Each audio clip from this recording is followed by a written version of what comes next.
Assalamualaikum warahmatullahi wabarakatuh. Alhamdulillah. Allahumma salli ala Muhammad. Allahumma salli ala Muhammad. Allahumma salli ala Muhammad. Bismillahilladzi la yadurru ma'asmihi syai'un fil ardi wala fis sama'i wa huwas samiul alim. Bismillahilladzi la yadurru ma'asmihi syai'un fil ardi wala fis sama'i wa huwas samiul alim.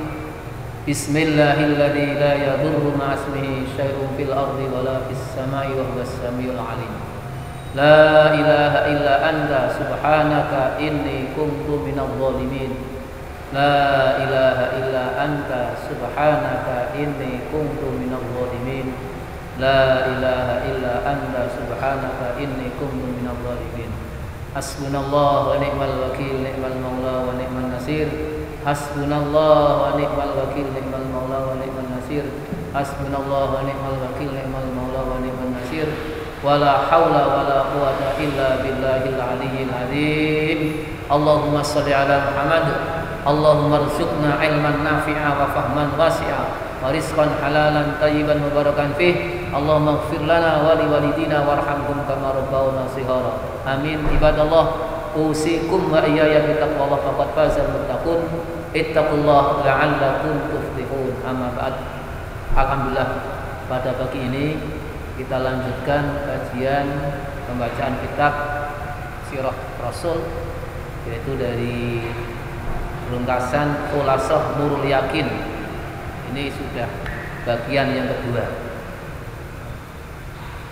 Bagian yang kedua, bagian pertama sudah kita kaji sampai bab 2 halaman 6. Nasabuhu wa wafatu wa wafatu walidihi. Nasab Nabi sallallahu alaihi wasallam dan wafatnya ayah beliau sallallahu alaihi wasallam. Nomor 1, waliduhu.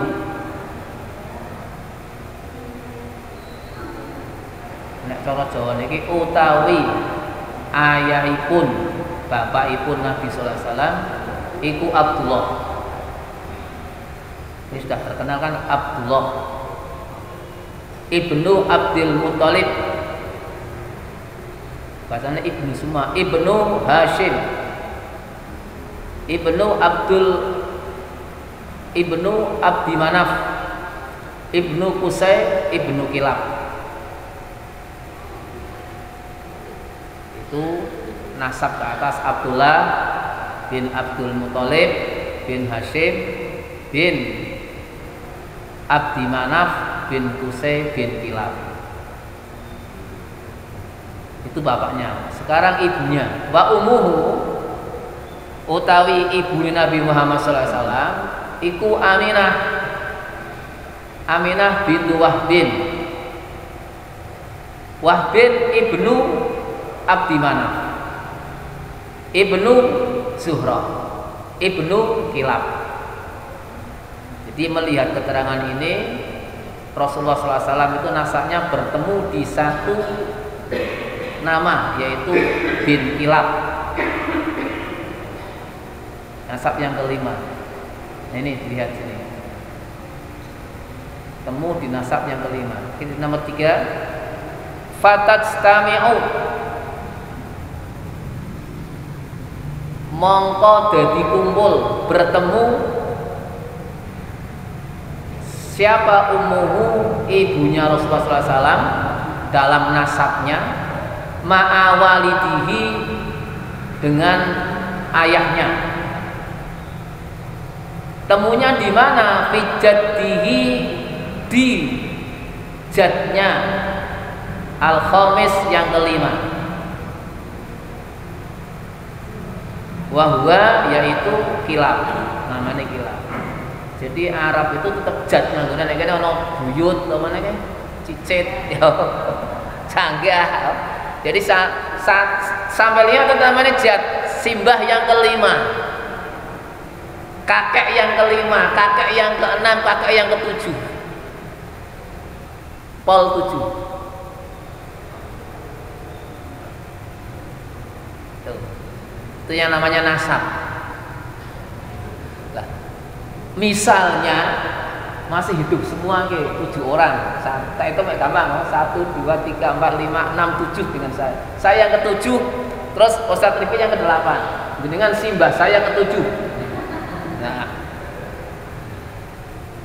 saya punya anak perempuan.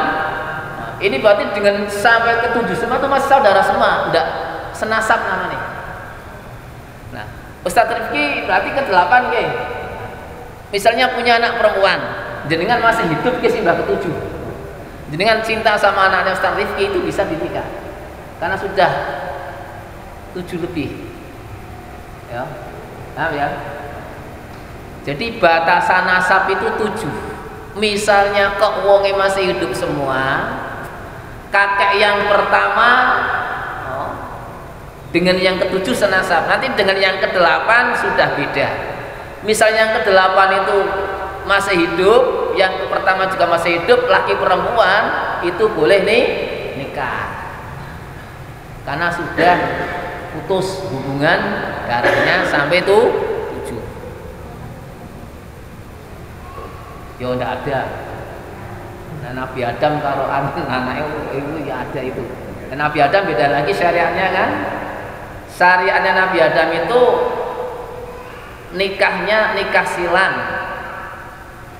Silang dengan siapa? Dengan beda kandungan. Jadi misalnya anak pertama 2 laki perempuan, anak kedua laki perempuan, anak ketiga laki perempuan, kan 6 ini. Mau nikah silang.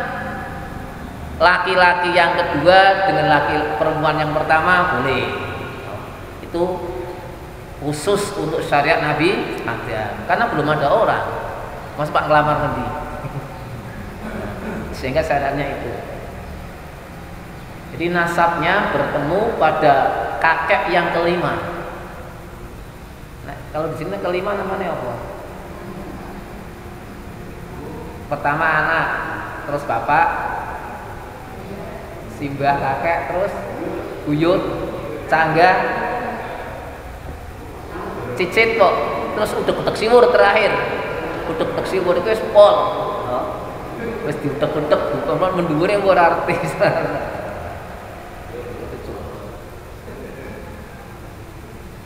Terus yang keempat, walaqad tuwfiya. Dan sungguh telah wafat. Siapa yang wafat? Waliduhu, ayahnya.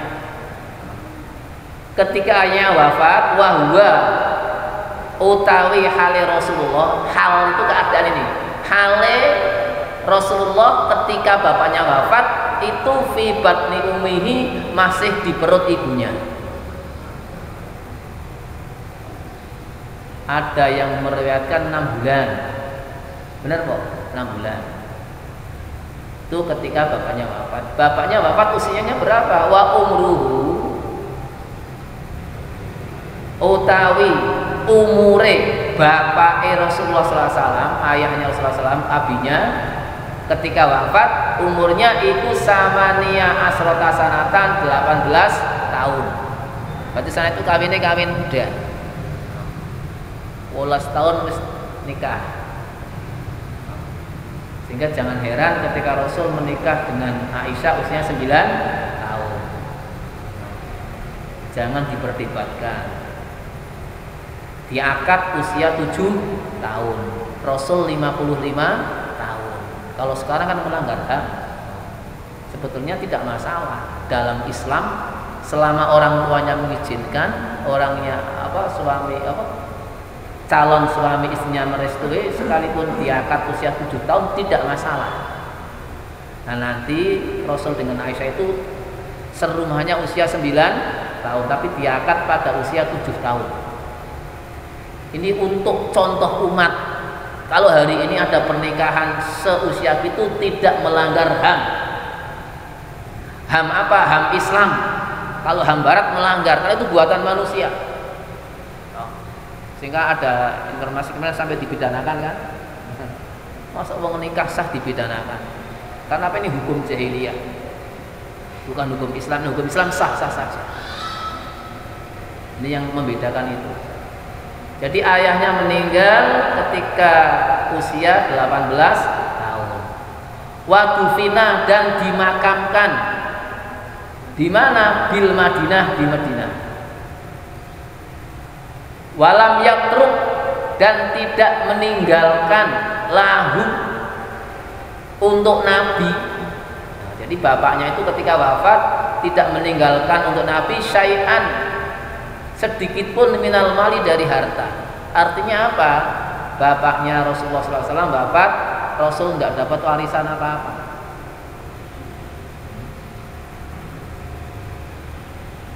Ini contoh ya.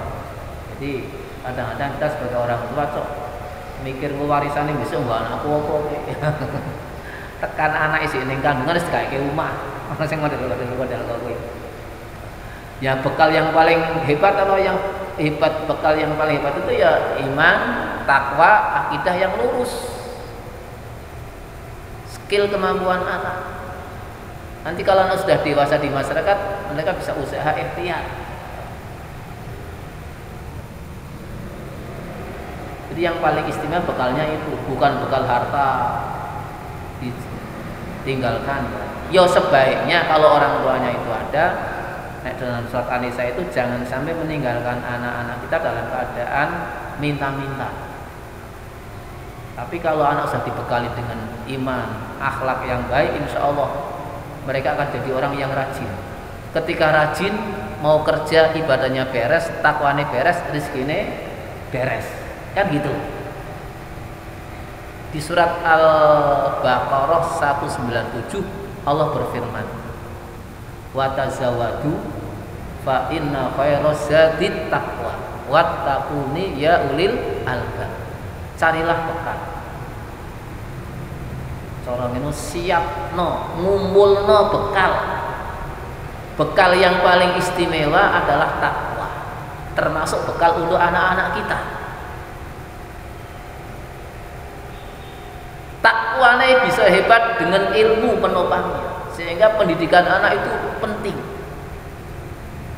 Ini ibrah dari sirah ini. Jadi Rasulullah SAW wafat tidak ditinggali oleh bapaknya warisan. Mungkin ada orang bilang, iya wong calon nabi ya wong. Nah, ini biasanya wong sing celeneh macam model kuwi. Wong calon nabi ya pantes. Nah, kita kan manusia biasa. Justru Nabi itu sebagai teladan untuk kita. Bapaknya wafat ketika usianya 6 bulan di kandungan. Tidak meninggalkan harta warisan. Muncul jadi seorang pemimpin nanti ke depannya.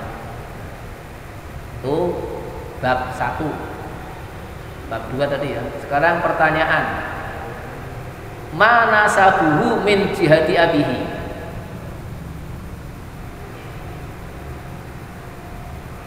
Apa nasab Rasulullah SAW dari arah ayahnya? Yang nomor 2, mana nasabu min jihati ummihi? Apa nasab Rasulullah SAW dari arah ibunya? Tadi kan Abdullah bin Abdul Muthalib bin Hashim bin Abdi Manaf bin Qusay bin Kilab. Itu dari ayahnya. Dari ibunya Aminah bin Wahb bin Abdi Manaf bin Zuhrah bin Kilab. Temu di Kilab. Sehingga soalnya nomor 3, fi ayjaddin, di kakek yang keberapa, tajtami'u, bertemu, ummuhu, nasab ibunya, ma'a abihi, dan nasab ayahnya. Fijat yang keberapa tadi? Fijat al-khamis ya. Fijatil khamis. Di kakek yang nomor 5. Pertanyaan nomor 4, mata tufiya waliduhu, kapan? Ini untuk anak-anak benar bagus belajar bahasa Arab. Mata, kapan? Tufiya, wafat. Siapa yang wafat? Waliduhu, ayahnya hu, Nabi Muhammad SAW. Kapan wajah wafat? Wafat, kalau terjemah bahasa Indonesia ketika di perut ibunya usia 6 bulan. Terus bapaknya wafat usia 18 tahun. Aina dufina, di mana dimakamkan? Nih, di mana dimakamkan? Dufina bil Madinah. Tadi dimakamkan di Madinah. Tuh. Sekarang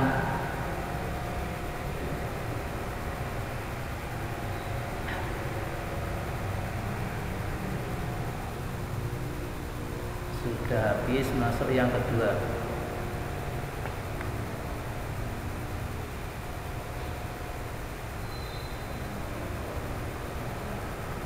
Hilang nih silo.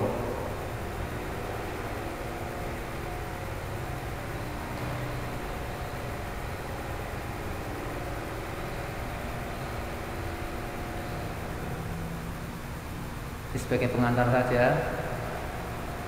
Ini pastikan kita kalau setiap hari baca ini 3 kali. Bismillahirrahmanirrahim dulu. Terus baca la ilaha illa anta. Doanya Nabi siapa? Yunus. Ini doanya Nabi Ibrahim. Hasbunallahu wa ni'mal wakil. Untuk ruqyah diri.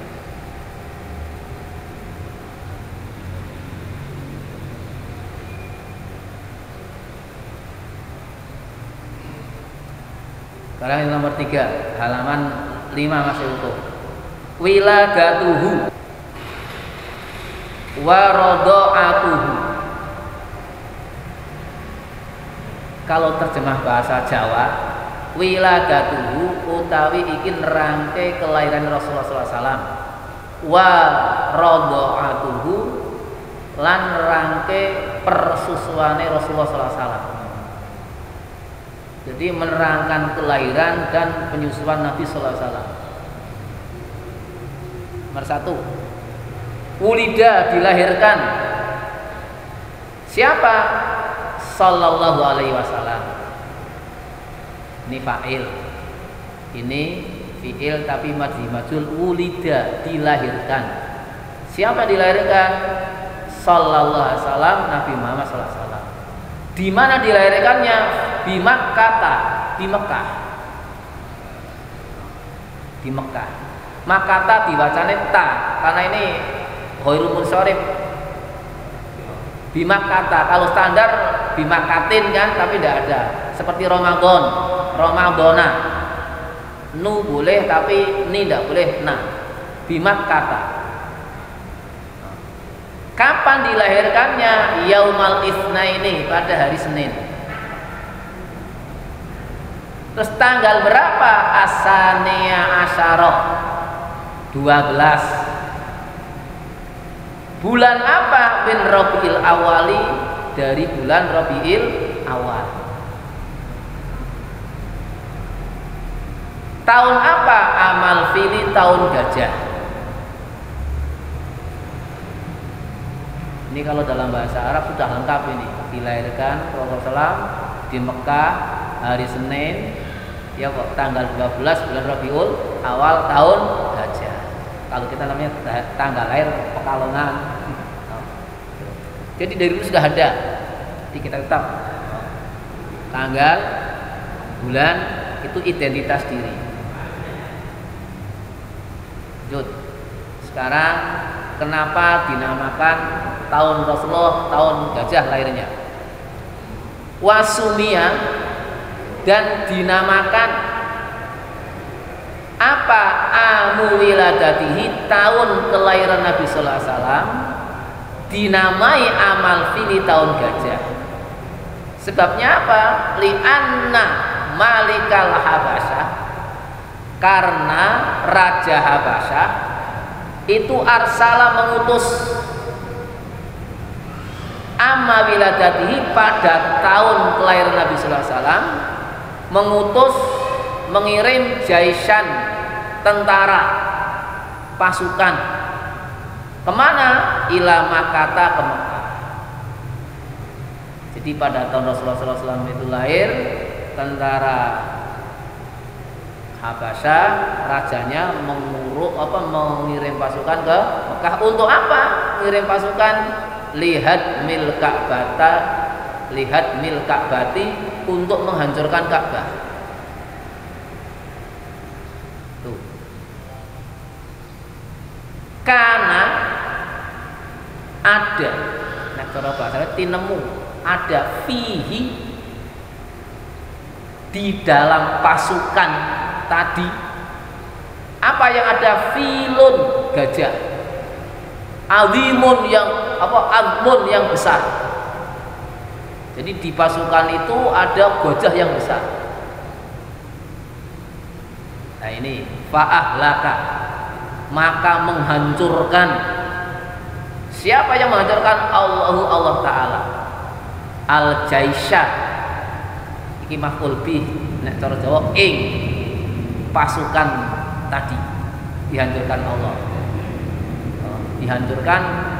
Kenapa Allah menghancurkan pasukan yang mau menghancurkan Ka'bah? Ikraman, karena memuliakan, menghormati. Menghormati siapa? Liwiladatin Nabi sallallahu alaihi wasallam, atas lahirnya Nabi sallallahu alaihi wasallam. Itu luar biasanya hari lahirnya Rasulullah sallallahu alaihi wasallam. Sampai kejadiannya pas pasukan Habasa ngirim bala tentara untuk menggempur Ka'bah demi kehormatan hari lahirnya Nabi sallallahu alaihi wasallam. Akhirnya apa? Allah tumpas pasukan gajah itu. Hancur kan? Ceritanya hancur di kisah yang lain ada apa? Burung ababil kok. Suratnya apa? Hafal enggak? Surat Fil kan?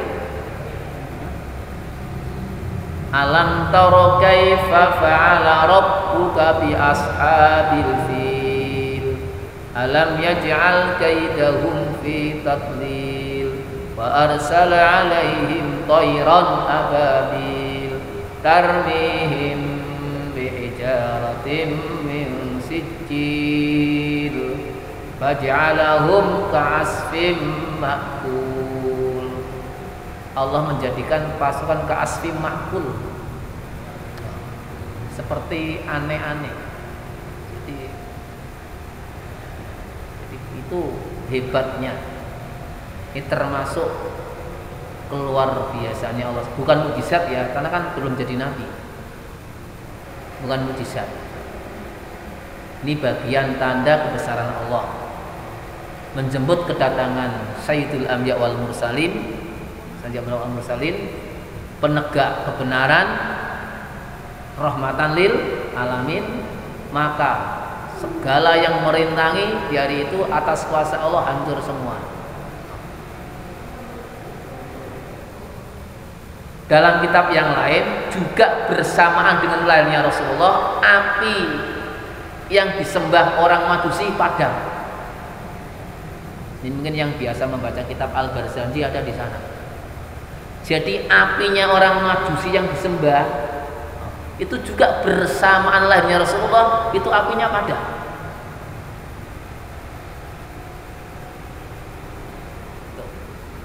Terus yang ketiga di surat Al-Mulk itu, walaqad zayyana as-samaa'a ad-dunya bimasabiha waj'alnaha rujuman lisyayatin wa'tadna lahum 'adzabas sa'ir. Di antara fungsi Allah menciptakan nujum di langit, masabih itu bintang-bintang, untuk melempar setan yang mau nembus ke langit. Nah, kapan itu terjadi? Terjadi setelah Rasul lahir. Jadi sebelum Rasulullah SAW lahir, berarti sejak Nabi Adam sampai Nabi Isa, itu iblis setan bisa ngintip ke Lauh Mahfud. Misalnya ada orang sakit, kan biasanya ono mbah-mbah dek biyen iku sono mbah, dukun kuwi sono. Lah engko bae kon karo jine, iki ono pasien iki, longoke mendhuwur, jine enggak mendhuwur.